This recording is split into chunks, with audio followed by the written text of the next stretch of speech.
નમસ્કાર, ન્યૂઝ 18 ગુજરાતીમાં આપનું સ્વાગત છે। હું છું આપની સાથે સંધ્યા। જોઈએ સમાચાર વિસ્તારથી। સુરતના સચિન જીઆઈડીસી વિસ્તારમાં આગની ઘટના। હોજીવાલા ઇન્ડસ્ટ્રીયલ એસ્ટેટમાં લાગી છે ભીષણ આગ। ગોપી નામની કંપનીમાં આગ લાગતા સુરતના તમામ ફાયર વિભાગને ઘટના સ્થળે જવા માટે રવાના કરાયા છે। ફાયર વિભાગ દ્વારા બ્રિગેડ કોલ જાહેર કરાયો છે। તો આગ ભીષણ હોવાનું જાણવા મળી રહ્યું છે। ફાયરની ટીમે બ્રિગેડ કોલ જાહેર કર્યો છે। સચિન જીઆઈડીસી વિસ્તારમાં કંપનીમાં આગ લાગી છે અને આગના ધુમાડા આપ જોઈ શકો છો। કાળા ધુમાડા અત્યારે આકાશમાં જોવા મળી રહ્યા છે। બ્રિગેડ કોલ જાહેર કરવામાં આવ્યો છે। સચિન જીઆઈડીસી વિસ્તારની આ ઘટના છે કે જ્યાં કંપનીમાં આગ લાગી છે। જો કે કયા કારણસર આ આગ લાગી છે તે હજુ સામે નથી આવ્યું, પરંતુ આસપાસમાં પણ કામ કરતા લોકોમાં ગભરાટ ફેલાયો। ભરૂચના અંકલેશ્વરમાં હાંસોટમાં નર્મદા પરિક્રમા વાસીનો બાઇક ચાલક પર હુમલો કર્યાની આ ઘટના બની છે। જ્યારે એક બાઇક સવાર રસ્તા પરથી પસાર થઈ રહ્યો હતો ત્યારે પરિક્રમાવાસીએ અચાનક જ બાઇક ચાલક પર નાના ત્રિશૂલ વડે જીવલેણ હુમલો કર્યો, જેના કારણે બાઇક ચાલક ગંભીર રીતે ઘાયલ થયો અને જેના કારણે સ્થાનિક લોકોમાં પણ ભય અને ચિંતાનો માહોલ છે। તો ઘટના બાદ આરોપી પરિક્રમાવાસી સ્થળ પરથી ફરાર થઈ ગયો છે। જો કે પોલીસે તાત્કાલિક કાર્યવાહી કરી તેને ઝડપી પાડી લીધો છે અને સમગ્ર ઘટનાનો વિડીયો પણ સોશિયલ મીડિયા પર વાયરલ થઈ રહ્યો છે। પ્રાથમિક તપાસમાં જાણવા મળ્યું છે કે આરોપી માનસિક રીતે અસ્વસ્થ છે। બાઇક ચાલક પર જે હુમલો કર્યો હતો તો ઇજાગ્રસ્ત બાઇક ચાલકને તાત્કાલિક સારવાર માટે નજીકની હોસ્પિટલમાં ખસેડવામાં આવ્યો। તો દ્રશ્ય આપ જોઈ શકો છો। ઘટનાનો આ વિડીયો સામે આવ્યો છે।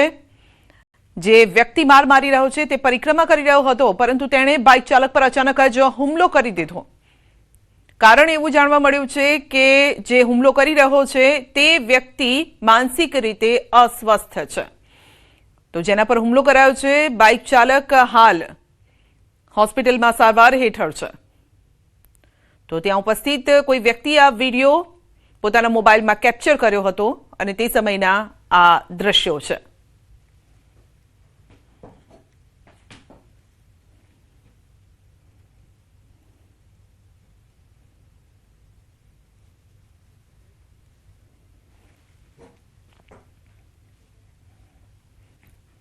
ગીર સોમનાથના ઉનામાં અનોખો નજારો જોવા મળ્યો છે। પાતાપુર ગામમાં શિકારની શોધમાં આવેલી બે સિંહણોએ ગાય પર હુમલો કરવાનો પ્રયાસ કર્યો હતો, પરંતુ ગાયે ડરવાના બદલે બહાદુરીથી પોતાનો જીવ બચાવવા માટે પ્રતિકાર કર્યો। ગાયની હિંમત જોઈને બંને સિંહણોને શિકાર વગર જ પરત ફરવું પડ્યો હતો અને આ સમગ્ર ઘટના ગ્રામ પંચાયતના સરપંચના ફાર્મ પાસે બની હતી। તો સીસીટીવી પણ સામે આવ્યા છે, કેમેરામાં કેદ થઈ છે આ ઘટના। મહત્વનું છે કે છેલ્લા 1 વર્ષથી ગામ આસપાસ સિંહોની અવરજવર વધતી જોવા મળી રહી છે।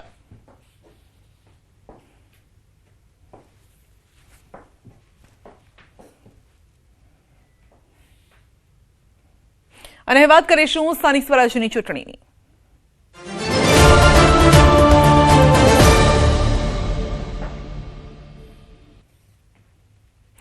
તો સ્થાનિક સ્વરાજની ચૂંટણીને લઈને ભરૂચમાં પણ અત્યારે ભાજપ એક્શન મોડમાં જોવા મળી રહી છે। ભાજપ દ્વારા ઉમેદવારોની સેન્સ પ્રક્રિયા હાથ ધરાઈ છે। નિરીક્ષકોએ ઉમેદવારોની રજૂઆતો સાંભળી। ભરૂચ તાલુકા જંબુસર આમોદ પાલિકા માટે આ સેન્સ લેવામાં આવી રહી છે। વાગરા તાલુકા માટે સેન્સ પ્રક્રિયા યોજાઈ। જિલ્લા પ્રમુખ અને મહામંત્રી સહિતના નેતાઓ પણ હાજર રહ્યા। 4 તાલુકા પંચાયત, 3 નગરપાલિકા અને જિલ્લા પંચાયતની 16 જેટલી બેઠક ઉપર જે ટિકિટ વાંચુઓ છે, જેમણે ટિકિટ માંગી છે એમને સાંભળવામાં આવશે। બધા જ કાર્યકર્તાઓના બાયોડેટા લઈ એમના ફોર્મ સ્વીકારીને જે યોગ્ય હશે ચર્ચા કરી, સંકલન કરી પ્રદેશની પાર્લામેન્ટરી બોર્ડ સમક્ષ લઈ જઈશું અને પછી પ્રદેશની પાર્લામેન્ટરી બોર્ડ નક્કી કરશે। તો આજે અમે 3 મિત્રો અહીંયા ભરૂચમાં જિંજર હોટલમાં નિરીક્ષકો તરીકે કાર્યકર્તાને સાંભળવા આવ્યા છે। તો નર્મદા ભાજપ દ્વારા પણ સ્થાનિક સ્વરાજની ચૂંટણીને લઈને સેન્સ પ્રક્રિયા હાથ ધરવામાં આવી છે। રાજપીપળા શહેર અને નાંદોદ તાલુકામાં સેન્સ પ્રક્રિયા હાથ ધરાઈ, જેમાં ટિકિટ મેળવવા માટે ઉમેદવારોનો રાફડો ફાટ્યો। એક બેઠક માટે 8 થી 10 કાર્યકરો અને હોદ્દેદારોએ ફોર્મ ભર્યા છે। રાજપીપળા શહેરની 28 બેઠકો માટે 130 જેટલા ફોર્મ આવ્યા છે, જ્યારે કે જિલ્લા પંચાયતની 22 બેઠકો માટે પણ 60 થી વધુ ફોર્મ આવ્યા છે।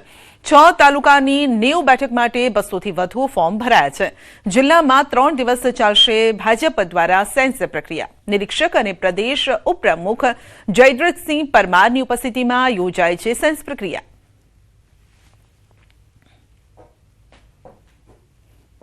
સ્થાનિક સ્વરાજ્યની ચૂંટણીઓ ટૂંક સમયમાં જાહેર થવા જઈ રહી છે ત્યારે વાત કરીએ નર્મદા જિલ્લાની તો નર્મદા જિલ્લામાં જિલ્લા પંચાયત, તાલુકા પંચાયત અને રાજપીપળા નગરપાલિકાની પણ ચૂંટણી પ્રક્રિયા હાથ ધરવામાં આવી છે. ભાજપ દ્વારા જે કમલમ ખાતે હાલ જે તમામ જે જિલ્લા પંચાયત, તાલુકા પંચાયત અને રાજપીપળા નગરપાલિકાના જે ઈચ્છુક જે ઉમેદવારો છે જેમના હાલ સેન્સ ચાલી રહ્યા છે. કહી શકાય કે જે જિલ્લા પંચાયતની 22 સીટ છે, તાલુકા પંચાયતની 90 અને નગરપાલિકાની 28 સીટ માટે જે ફોર્મો જે ભરાયા છે તેને વાત કરીએ તો હાલ જે રાજપીપળા નગરપાલિકા, જિલ્લા પંચાયત, તાલુકા પંચાયત માટે જે ઉમેદવારો છે તે ઉમેદવારોની રાફડો ફાટ્યો છે. કહી શકાય કે જે આવનારી સ્થાનિક સ્વરાજ્યની ચૂંટણીમાં ભાજપ, કોંગ્રેસ અને આપ ત્રણેય જે પક્ષો જે છે પોતાની એડી ચોટીનું જોર લગાવી રહ્યા છે જીતવા માટે, ત્યારે હાલ ભાજપ જે છે એ ભાજપની સેન્સ પ્રક્રિયામાં આજે ઉમેદવારોનો રાફડો ફાટતા કહી શકાય કે આવનારી જે સ્થાનિક સ્વરાજ્યની ચૂંટણી છે એ રસપ્રદ બની રહેશે. દીપક પટેલ, ન્યૂઝ 18 ગુજરાતી, નર્મદા. દ્વારકામાં સ્થાનિક સ્વરાજની ચૂંટણીને લઈને ભાજપ દ્વારા સેન્સ પ્રક્રિયા શરૂ કરવામાં આવી છે. ખંભાળિયાના દ્વારકેશ કમલમ ખાતે યોજાયેલી આ પ્રક્રિયામાં મોટી સંખ્યામાં ભાજપના કાર્યકરો, આગેવાનો ઉપસ્થિત રહ્યા. ઉમેદવારી નોંધાવવા માટે કાર્યક્રમોમાં ભારે ઉત્સાહ પણ જોવા મળ્યો છે. ઉમેદવારોની પસંદગી માટે કાર્યકરો તેમજ આગેવાનોના મંતવ્યો લેવામાં આવી રહ્યા છે. આ સેન્સ પ્રક્રિયામાં 2 નગરપાલિકા, 4 તાલુકા પંચાયત, જિલ્લા પંચાયત માટે ઉમેદવારોની પસંદગી હાથ ધરવામાં આવી. કાર્યક્રમમાં મહેસાણાના સાંસદ હરિભાઈ પટેલ, પ્રદેશ કારોબારી સભ્ય તેજશ્રીબેન પટેલ તથા પૂર્વ પ્રદેશ મંત્રી સહિતના આગેવાનો પણ ઉપસ્થિત રહ્યા.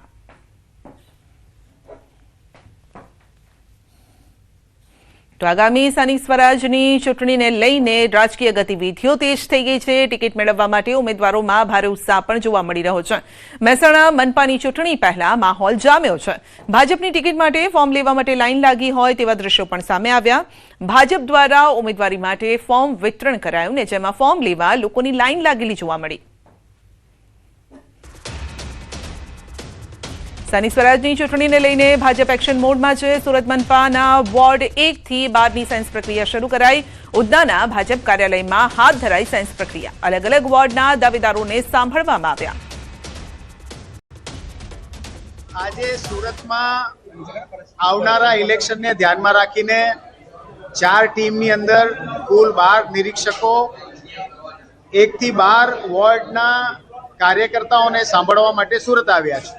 આ ઉમેદવારો જે રીતે રજૂઆતો કરે છે એના પછી નિરીક્ષકો નક્કી કરશે કે કયા ઉમેદવારને આપણે આવનારી ચૂંટણીમાં લડાવવા જોઈએ. આ કાર્યવાહીનો ભાગ છે. વડોદરામાં ભાજપ દ્વારા સેન્સ પ્રક્રિયા શરૂ કરવામાં આવી છે. ચૂંટણી લડવા ઈચ્છુક લોકો પહોંચી રહ્યા છે. ટિકિટ વાંચકોની લાઈન લાગી હોય તેવા દ્રશ્યો જોવા મળ્યા. ઉલ્લેખનીય છે કે વડોદરા શહેરમાં 4 ઝોનમાં સેન્સ પ્રક્રિયા રાખવામાં આવી છે તેમજ 5 વોર્ડમાં ટિકિટ વાંચકોને વહેંચવામાં આવ્યા છે. ઉત્તર ઝોનના 5 વોર્ડના દાવેદારોને નિરીક્ષકો દ્વારા સાંભળવામાં આવશે. પુણેશ મોદી, હર્ષદભાઈ કટારિયા, સોનલબેન સોલંકી પહોંચ્યા તો તેઓ એક બાદ એક કાર્યકર્તાઓને સાંભળશે અને આગળ રિપોર્ટ મોકલશે. રાજ્યમાં ચૂંટણીનો માહોલ જામી ચૂક્યો છે અને તમામ રાજકીય પક્ષો જે છે તે ચૂંટણી તૈયારીમાં લાગી ગયા છે. ત્યારે આજે ભારતીય જનતા પાર્ટી દ્વારા વડોદરા શહેર જિલ્લામાં જે સેન્સ પ્રક્રિયા જે છે તે શરૂ કરવામાં આવી છે અને દ્રશ્યો જોઈ શકાય છે કે જે ચૂંટણી લડવા ઈચ્છતા લોકો જે છે તેઓ અહીંયા પહોંચ્યા છે અને તેમના દ્વારા જે બાયોડેટા છે તે આપવામાં આવશે. નિરીક્ષકો જે છે તેમની સાથે ચર્ચા વિચારણા જે છે તે કરવામાં આવશે અને ત્યારબાદ આખી પ્રક્રિયા જે છે તે ચાલવાની છે. મહત્વપૂર્ણ વાત છે કે વડોદરા શહેરમાં 4 ઝોનમાં જે સેન્સ પ્રક્રિયા જે છે તે રાખવામાં આવી છે. એનું મુખ્ય કારણ એક જ છે કે આ સ્થાનિક સ્વરાજની ચૂંટણી છે અને આ કાર્યકર્તાઓની ચૂંટણી છે તેવું ભૂતકાળમાં જે પ્રદેશ પ્રમુખ છે તેઓ કહી ચૂક્યા છે. ત્યારે ચૂંટણી લડવા માટે રાફડો ના ફાટે એના કારણે 4 ઝોનમાં જુદી જુદી વ્યવસ્થા જે છે તે કરવામાં આવી છે. અત્યારે તમે આ છાણીના દ્રશ્યો જોઈ રહ્યા છો અને અહીંયા ઉત્તર ઝોનની 5 વોર્ડના જે દાવેદારો જે છે તેમને નિરીક્ષકો દ્વારા સાંભળવામાં આવશે. નિરીક્ષકોની વાત કરીએ તો પુણેશ મોદી, હર્ષદભાઈ કટારિયા જે છે તે અહીંયા પહોંચ્યા છે અને સોનલબેન સોલંકી જે છે જે પ્રદેશ મંત્રી છે તેઓ અહીંયા પહોંચ્યા છે. તમામ જે છે તે એક બાદ એક તમામ કાર્યકર્તાઓને સાંભળશે અને તેમનો બાયોડેટા જે છે તે પ્રદેશમાં મોકલવામાં આવનાર છે. હાર્દિક દીક્ષિત, ન્યૂઝ 18 ગુજરાતી, વડોદરા. રાજકોટમાં પણ ભાજપ સેન્સ પ્રક્રિયાને લઈને વિવાદિત પોસ્ટ, ભાજપ નેતાની પોસ્ટથી મચી ગયો છે ખળભળાટ. નેતા અતુલ પંડિતે કરી છે વિવાદિત પોસ્ટ. સેન્સ પ્રક્રિયાનું નામ લીધા વિના પ્રક્રિયાને મૂર્ખ ગણાવી છે.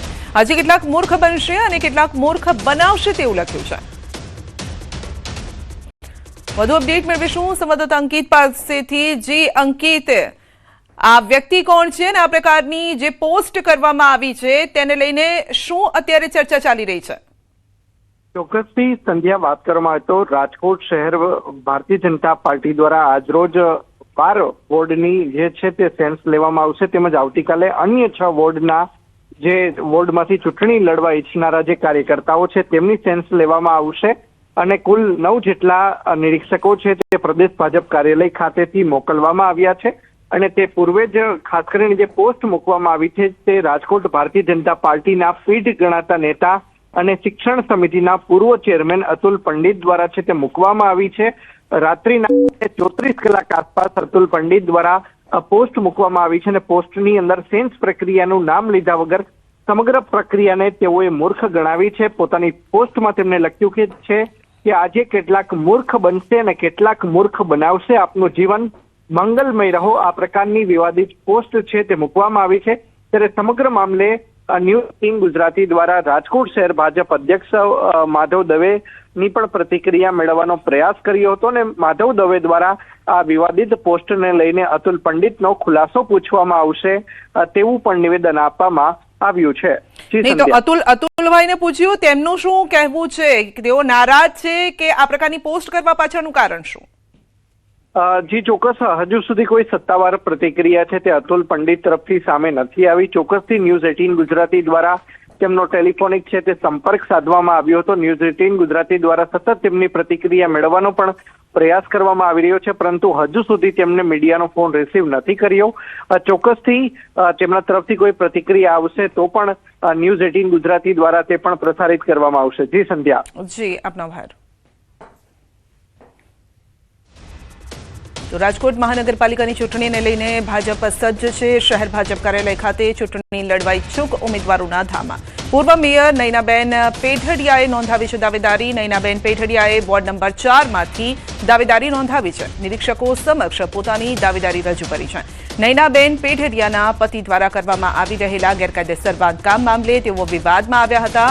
કુંભના મેળામાં સરકારી કારનો ઉપયોગ કરવામાં આવતા પણ વિવાદમાં સપડાયા હતા. અને આજે 12 વોર્ડ માટેના દાવેદારોની સેન્સ લેવામાં આવશે. આવતીકાલે બાકીના 6 વોર્ડ માટે સેન્સ પ્રક્રિયા હાથ ધરાશે. કુલ 9 નિરીક્ષકોની ટીમ દ્વારા સેન્સ લેવાની પ્રક્રિયા હાથ ધરાઈ છે. પાર્ટી જેમાં આદેશ આપે એમાં આદેશ પ્રમાણે હંમેશા અમે કામ કરતા હોય છે. પાર્ટી આદેશ આપશે તો લડશું અને પાર્ટી અન્ય સેવા માટે અમને જ્યારે મૂકશે તો એ સેવા કરશું. જૂનાગઢ જિલ્લામાં સ્થાનિક સ્વરાજની ચૂંટણીને લઈને ભાજપ દ્વારા સેન્સ પ્રક્રિયા હાથ ધરાઈ. જિલ્લા ભાજપ કાર્યાલય તેમજ વંથલી માર્કેટિંગ યાર્ડ ખાતે આ પ્રક્રિયા હાથ ધરાઈ છે. તો જ્યાં મોટી સંખ્યામાં કાર્યકર્તાઓ ઉપસ્થિત રહ્યા, ઉમેદવારી માટે કાર્યકર્તાઓ અને આગેવાનોના મંતવ્યો મેળવી યોગ્ય ઉમેદવારોની પસંદગી માટે ચર્ચા ચાલી રહી છે. જૂનાગઢ ખાતે નિરીક્ષકો તરીકે જયસિંહ ચૌહાણ, ગૌરાંગ પટેલ, અનિતાબેન પરમાર હાજર રહ્યા. જ્યારે કે વંથલી ખાતે હિતેશ કુમાર પટેલ, શશિકાંત પંડ્યા, પુષ્પા ઠાકોર સેન્સ પ્રક્રિયા હાથ ધરાઈ છે. અને જિલ્લા પંચાયત અને તાલુકા પંચાયતની ચૂંટણીને ધ્યાનમાં રાખીને યોજાયેલી આ પ્રક્રિયામાં ભાજપ કાર્યકર્તાઓમાં ભારે ઉત્સાહ પણ જોવા મળી રહ્યો છે. પક્ષ દ્વારા મજબૂત ઉમેદવારોની પસંદગી માટે સઘન પ્રયત્નો કરવામાં આવી રહ્યા છે.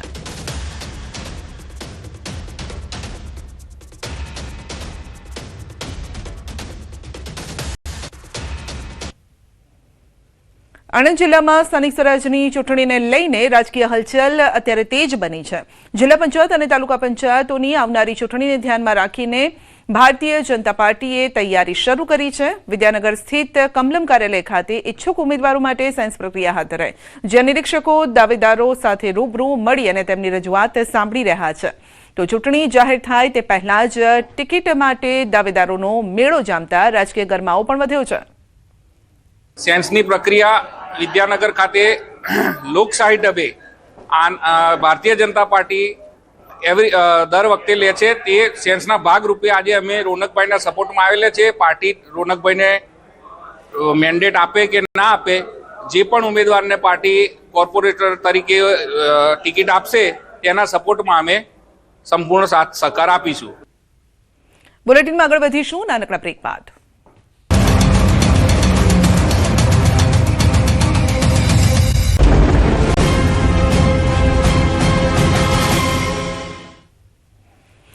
એપ્રિલના પ્રારંભે જ ખેડૂતો માટે માઠા સમાચાર. આવતીકાલથી 3 દિવસ સુધી માવઠાની આગાહી છે. હવામાન વિભાગની કમોસમી વરસાદ અંગે આગાહી.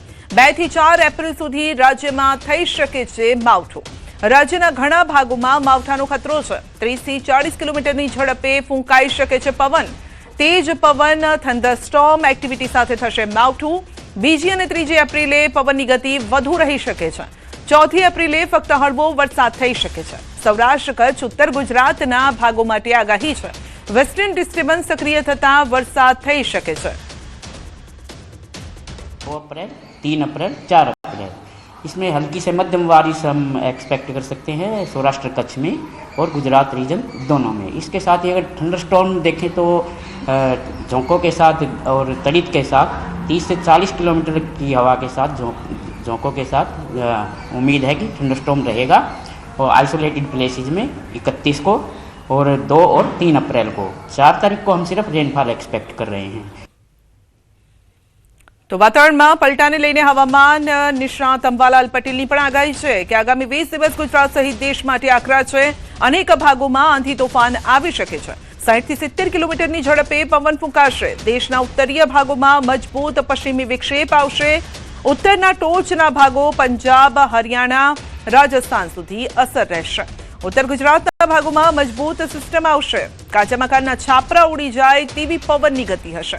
બનાસકાંઠા, સાબરકાંઠા, અરવલ્લી, પંચમહાલ સહિતના ભાગોમાં કમોસમી વરસાદની આગાહી છે. મધ્ય ગુજરાતના ભાગોમાં પશ્ચિમી વિક્ષેપની અસર રહેશે. આગામી 20 દિવસ દેશ સહિત ગુજરાત માટે આકરા છે. લગભગ દેશના ઘણા ભાગોમાં તો વીજ પ્રભાત અને પવનનો તોફાનો 60 થી 70 કિલોમીટરની ગતિના ભૂભાગો પર થવાની શક્યતા રહે છે. જ્યારે આ મજબૂત પશ્ચિમ વિક્ષોભ દેશના ઉત્તરીય પર્વતીય પ્રદેશોમાં પણ આવવાની શક્યતા રહે છે. જેના કારણે ઉત્તર ભારતના હિમાલયના ટોચના ભાગો, પંજાબ, હરિયાણા, રાજસ્થાન, દિલ્હી કે રાજસ્થાનના ભાગો સુધીમાં તેની અસર થવાની શક્યતા રહે છે. ગુજરાતમાં જોવા જઈએ તો ઉત્તર ગુજરાતના ભાગોમાં સખ્ત પવનના તોફાનો સાથે આ સિસ્ટમ મજબૂત સિસ્ટમ આવી રહી છે. લગભગ કેટલાક રાજસ્થાનના કેટલાક સંલગ્ન ભાગોમાં તો 60 થી 70 કિલોમીટર પવન ફૂંકાઈ શકે છે અને નીચેના ભાગમાં 50 થી 60 કિલોમીટરનો પવન ફૂંકાઈ શકે છે. કાચા મકાનના છાપરા ઉડાડી દે તેવી આ પવનની ગતિ હશે. બનાસકાંઠા, સાબરકાંઠા, અરવલ્લી, પંચમહાલ આ ભાગોમાં પણ કમોસમી વરસાદ થવાની શક્યતા રહે છે. જેની અસર છેક મધ્ય ગુજરાતના ભાગોમાં થવાની શક્યતા રહે છે. ઉત્તર ભારતમાં સિસ્ટમ સક્રિય થશે. 3 એપ્રિલ સુધીમાં સિસ્ટમ મજબૂત બનશે. 5 એપ્રિલની આસપાસ પશ્ચિમી વિક્ષેપ આવશે અને પશ્ચિમ વિક્ષેપને કારણે પવનની ગતિ વધારે રહેશે. 8 એપ્રિલથી 16 એપ્રિલ સુધી પશ્ચિમી વિક્ષેપની અસર થશે. એક પછી એક પશ્ચિમી વિક્ષેપના કારણે તાપમાન પર અસર રહેશે. મહત્તમ તાપમાનમાં ઘટાડો નોંધાશે. આગામી 20 દિવસ ખેડૂતોએ સાચવવાના રહેશે. તારીખ 28 સુધી આ લગભગ ઉત્તર ભારતમાં આ સિસ્ટમ પ્રવેશ કરશે અને ધીરે ધીરે 29, 30 અને ત્યારબાદ એપ્રિલ 3 તારીખ સુધીમાં આ સિસ્ટમ મજબૂત સિસ્ટમની અસર થશે. માત્ર 3 તારીખ સુધીમાં નહીં પણ તારીખ 5 તારીખની આસપાસ પણ એક પશ્ચિમ વિક્ષોભ લગભગ એપ્રિલમાં આવી રહ્યો છે અને એપ્રિલના આ પશ્ચિમ વિક્ષોભની પવનની ગતિ વધારે છે. અમદાવાદ શહેરમાં રોગચાળો વકર્યો છે. સોલા સિવિલમાં દર્દીઓની સંખ્યા વધી છે. એક સપ્તાહમાં 13,000થી વધુ ઓપીડી નોંધાય છે. હોસ્પિટલમાં ટાઇફોઇડના 8 કેસ નોંધાયા છે. ડેન્ગ્યુનો 1 કેસ, મેલેરિયાના 3 કેસ પોઝિટિવ. તાવ, શરદી અને ઉધરસના કેસમાં પણ વધારો થયો છે. સ્વાઇન ફ્લૂના 19 સેમ્પલ લેવામાં આવ્યા છે. મેલેરિયાના લગભગ 447 દર્દીના લોહીના નમૂના લેવામાં આવ્યા શંકાસ્પદ દર્દી તરીકે. તેમાંથી 3 દર્દીના રિપોર્ટ પોઝિટિવ હતા અને ચિકનગુનિયાના 5 દર્દીના લોહીના નમૂના લેવામાં આવ્યા. તેમાંથી એક પણ દર્દીનો રિપોર્ટ પોઝિટિવ ન હતો. તથા એક્યુટ ડાયરિયાના કેસ 16 કેસ તથા બેસિલરી ડાયરિયાના 23 કેસ અને ટાઇફોઇડના 8 કેસ. એમાં આંકડા ગયા અઠવાડિયામાં અમારી હોસ્પિટલમાં જુદા જુદા ડેન્ગ્યુ, મેલેરિયા, ચિકનગુનિયા, ટાઇફોઇડ, ડાયરિયાના આંકડા અમારી હોસ્પિટલમાં દર્દીઓનો નોંધાયા. રાજ્યમાં 4 એપ્રિલથી આરટી એડમિશન પ્રક્રિયા શરૂ. એડમિશન પહેલા જિલ્લા શિક્ષણ અધિકારીની સલાહ છે. કોઈ એજન્ટ આરટીમાં એડમિશન નહીં કરાવી આપે. લેભાગુ તત્વોથી દૂર રહેવાની ડીઓની સલાહ છે. આરટી પ્રવેશ પ્રક્રિયા ઓનલાઈન છે અને નિયમો દસ્તાવેજોના આધારે પ્રવેશ મળશે. ફોર્મ ભરતી વખતે ભૂલ ન થાય તેનું ખાસ ધ્યાન રાખવું. ગરીબ અને મધ્યમ વર્ગના બાળકો ખાનગી શાળામાં અભ્યાસ કરી શકે તે માટે રાઇટ ટુ એજ્યુકેશન હેઠળ પ્રવેશ પ્રક્રિયા થાય છે. અમદાવાદમાં 14,000થી પણ વધુ અને રાજ્યભરમાં 80,000થી વધુ બેઠક માટે પ્રવેશ પ્રક્રિયા હાથ ધરાશે. અમદાવાદની 1,343 જેટલી ખાનગી શાળાઓમાં 25% હિસાબે પ્રવેશ ફાળવાશે.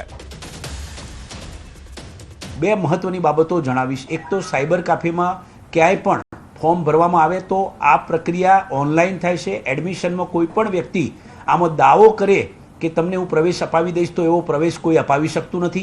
આમાં એક ઓનલાઈન પોર્ટલ દ્વારા જ સમગ્ર રીતે અગ્રતા ક્રમને આધારે પ્રવેશ આપવામાં આવતો હોય છે. બીજું કે 6 લાખથી ઓછી આવક હોય તો જ તમે આના માટે એપ્લિકેબલ છો. જો તમારો આઈટી રિટર્ન પણ ચાલુ વર્ષનો 6 લાખથી ઉપરનો હશે તો પછીથી ધ્યાન આવશે તો ફોજદારી ગુનો દાખલ થાય અને તમારો આરટીઈમાંથી પ્રવેશ રદ થાય છે. તો આમાં કોઈ પણ પ્રકારના લેભાગુ તત્વો હોય કે કોઈ ખાસ કરીને પ્રવેશ આપવા માટે લાલચ આપતા હોય તો એ પ્રવેશ ના આપી શકાય. અમદાવાદ શહેરમાં વધતી ટ્રાફિક સમસ્યાને નિયંત્રિત કરવા માટે પોલીસ વિભાગ દ્વારા ઝડપી કામગીરી હાથ ધરવામાં આવી છે. ટ્રાફિક પોલીસ દ્વારા લેવામાં આવેલા વિવિધ પગલાઓનું શહેર પોલીસ કમિશનર દ્વારા નિરીક્ષણ કરવામાં આવ્યું, જેમાં ખાસ કરીને પૂર્વ વિસ્તારમાં આવેલા હીરાવાડી ક્રોસિંગની ટ્રાફિક પરિસ્થિતિનો તાગ મેળવ્યો. શહેરમાં મોટા જંકશન અને 4 રસ્તા પરના કટ બંધ કરી ટ્રાફિકને વૈકલ્પિક માર્ગો તરફ ડાયવર્ટ કરવામાં આવ્યો છે, જેના કારણે ટ્રાફિકની સમસ્યા હલ થવાનો પોલીસ દ્વારા દાવો કરવામાં આવ્યો છે. પોલીસ કમિશનરે જણાવ્યું કે યુદ્ધના ધોરણે કામગીરી કરીને ટ્રાફિક સમસ્યાનો ઉકેલ લાવવામાં આવી રહ્યો છે. પોલીસ કમિશનરે સ્થાનિક લોકો સાથે સંવાદ કરી તેમની પ્રતિક્રિયા જાણી, જેથી વધુ અસરકારક આયોજન કરી શકાય. દરેક જંકશન ઉપર ચેક કરી આમે શું ફેરફાર કરી શકાય. બંને ડીસીપીઓ મિસ્ટર નરેશ કંજરિયા અને એ ભાવના એ બંને મળીને જે જગ્યા ઉપર ફેરફાર થઈ શકે અને ટ્રાફિક ચાલુ થઈ શકે એના માટે આપણે કાર્યવાહી કરવામાં આવી રહી છે. આજે આપણે આ હીરાવાડી ક્રોસિંગ ઉપર જોવા માટે આવ્યા છીએ. અહીંયા ચેક પણ કર્યો, માણસો પ્રાઇવેટ ખાના માણસો સાથે પણ વાત કરી. ખાસા ફેર થયા છે, લોકો ખુશ છે અને ટ્રાફિક પણ બહુ સ્મૂથ થઈ ગયું છે. અમદાવાદના માધવપુરામાં અસામાજિક તત્વો બન્યા છે બેફામ. જૂની અદાવતમાં થાર ગાડીમાં કરી તોડફોડ. 3 શખ્સોએ પાઇપથી ગાડીના કાચ તોડી નાખ્યા. વર્ષ 2023માં થયેલી હત્યાના આરોપીએ હુમલો કર્યો. ફરિયાદીના ઘરની બહાર આરોપીએ આતંક મચાવ્યો. પેરોલ દરમિયાન આરોપીએ હુમલો કર્યાનું ખુલ્યું છે. અગાઉ પણ 2 વખત આરોપી કરી ચૂક્યો છે હુમલો. પોલીસે ફરિયાદ નોંધીને વધુ તપાસ હાથ ધરી છે. તો પેરોલ દરમિયાન આરોપીએ હુમલો કર્યાનું સામે આવ્યું છે. તો ગાડી પર હુમલો કર્યો હતો. માધવપુરામાં લુખ્ખા તત્વોનો આતંક. અપડેટ મેળવીશું સંવાદદાતા નવીન પાસેથી. જી નવીન, અસામાજિક તત્વોનો આતંક. સંધ્યા, જે ગઈકાલે બી એક વિડીયો સામે આવ્યો હતો જ્યાં બાપુનગરમાં કેટલાક આરોપી દ્વારા તોડફોડ કરવામાં આવી, ત્યારે ફરીવાર માધવપુરા પોલીસ વિસ્તારમાં વિડીયો સામે આવ્યો છે, સીસીટીવી અને વિડીયો, જેમાં જે મર્ડરના ફરિયાદી પક્ષ જે છે તેમની ઉપર પેરોલ ઉપર આવેલો 12 આરોપીએ અને તેના મિત્રો દ્વારા હુમલો કરવામાં આવ્યો છે. ગાડીમાં તોડફોડ કરવામાં આવી છે. જોકે આ લોકોને કાયદાનો બીક ન હોય એ પ્રકારના સ્પષ્ટ જે છે દેખાઈ આવે છે. જોકે પોલીસે આ તમામ કેસમાં ફરિયાદ દાખલ કરીને અને કેટલાક આરોપીની ધરપકડ કરી હોવાની વાત પણ સામે આવી રહી છે. પરંતુ ક્યાંક ને આરોપીઓ જે છે તે રીતે જાહેરમાં હુમલો કરી રહ્યા છે અને કોઈ બીક ના હોય તેનાથી ક્યાંક ને કાયદાનો પાઠ આ લોકોને ભણાવવો ખૂબ જ જરૂરી બની ગયો છે. જી આપનો આભાર.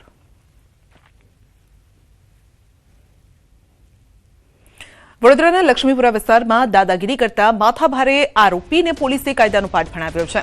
યશ વસાવા ઉર્ફે લસ્સી નામના આરોપી દ્વારા યુવતીની પજવણી કરવામાં આવતા પોલીસે કડક કાર્યવાહી કરી. આ માથાભારે શખ્સ દ્વારા એક યુવતીને સતત પજવવામાં આવતી હતી અને તાજેતરમાં યુવતી તથા તેની બહેનને આંતરી સંબંધ રાખવા માટે બળજબરી કરવાનો પ્રયાસ કર્યો. દરમિયાન યુવતીની ગર્ભવતી બહેને વિરોધ કરતા આરોપી તેના પેટના ભાગે લાત મારી ઈજા પહોંચાડી. ઘટનાના પગલે યુવતીએ પોલીસમાં અરજી આપતા લક્ષ્મીપુરા પોલીસે તાત્કાલિક કાર્યવાહી કરી આરોપીને ઝડપી લીધો. પોલીસ દ્વારા આરોપીને જાહેરમાં ફેરવી જનતાનો ડર દૂર કરવાનો પ્રયાસ કરાયો અને સાથે જ મહિલા પોલીસ અધિકારીએ સ્પષ્ટ ચેતવણી આપી કે શહેરમાં કાયદાનું રાજ જ રહેશે અને કોઈ પણ લુખ્ખા તત્વોને સહન કરવામાં નહીં આવે. છેલ્લા 2.5 મહિનાથી હેરાન કરી રહ્યો હતો, પણ મેં મારા ફેમિલીમાં ઇન્ફોર્મ નહોતું કર્યું કેમ કે મારે એ મને ટોર્ચર કરતો હતો કે તું તારા ફેમિલીમાં કહીશ ને તો હું તારા આખા ફેમિલીને ખતમ કરી દઈશ, એવી એ મને ધમકી આપી રહ્યો હતો. આઈને ડાયરેક્ટ મારા આબરૂ પર હાથ નાખ્યો અને મને જબરદસ્તી એવું કહે છે કે તું મારા સાથે રિલેશનશિપમાં આવી. હું એને ના પાડું ને ત્યારે સુધી એ મને ટોર્ચર કરે છે. મારી બેન 8 મહિનાની પ્રેગ્નન્ટ છે, એને ડાયરેક્ટ મારા બેનના પેટ ઉપર લાત મારી, મારી બેન પડી ગઈ. બસ હું છે ને મીડિયાના માધ્યમથી આ વિસ્તારમાં રહેતા તમામ આવારા અને લુખ્ખા તત્વોને એક જ મેસેજ આપવા માંગુ છું કે લક્ષ્મીપુરા વિસ્તાર છોડી દેજો. તમારી આવારાગર્દી અને ગુંડાગીર્દી અહીંયા નહીં ચાલે. હવે અહીંયા ચાલશે કાયદાનું શાસન અને પોલીસનું શાસન. આ વિસ્તારના લોકોની સુખ શાંતિ જાળવવી એ અમારો ધર્મ છે અને અમારી ફરજ છે. નર્મદાની પંચકોશી પરિક્રમા દરમિયાન લાખો ભક્તો ઉમટી રહ્યા છે, પરંતુ તંત્ર દ્વારા ફરજિયાત ઓનલાઈન રજીસ્ટ્રેશનના નિર્ણયથી ભક્તોમાં મૂંઝવણ ઊભી થઈ છે. જાહેર કરાયેલા પોર્ટલ પર રજીસ્ટ્રેશન કરવામાં મુશ્કેલીઓ આવી રહી છે અને તમામ તારીખો ફૂલ બતાવતા અનેક ભક્તો પરેશાન થયા છે. પરંતુ જે ઓનલાઈન પ્રક્રિયા શરૂ કરવામાં આવી છે, જેના કારણે યાત્રિકોને ખૂબ પારાવાર મુશ્કેલીઓ થઈ રહી છે અને લોકો કન્ફ્યુઝ છે. આ યાત્રા ઓનલાઈન ન હોવી જોઈએ, કારણ કે આપણે ટ્રાઇબલ ક્ષેત્ર છે. આ ટ્રાઇબલ ક્ષેત્રમાં બધા એજ્યુકેશન નથી. આ એજ્યુકેશન ન હોવાના કારણે લોકો ઓનલાઈન કરી શકતા નથી અને ઓનલાઈન ન કરી શકવાના કારણે પરિક્રમામાં બહુ મોટી મુશ્કેલી થઈ રહી છે. તો પ્રશાસને આ દિશામાં તત્કાળ નિર્ણય લઈને ઓનલાઈન પ્રક્રિયા રદ કરવામાં આવે જેવી મારી માગણી છે.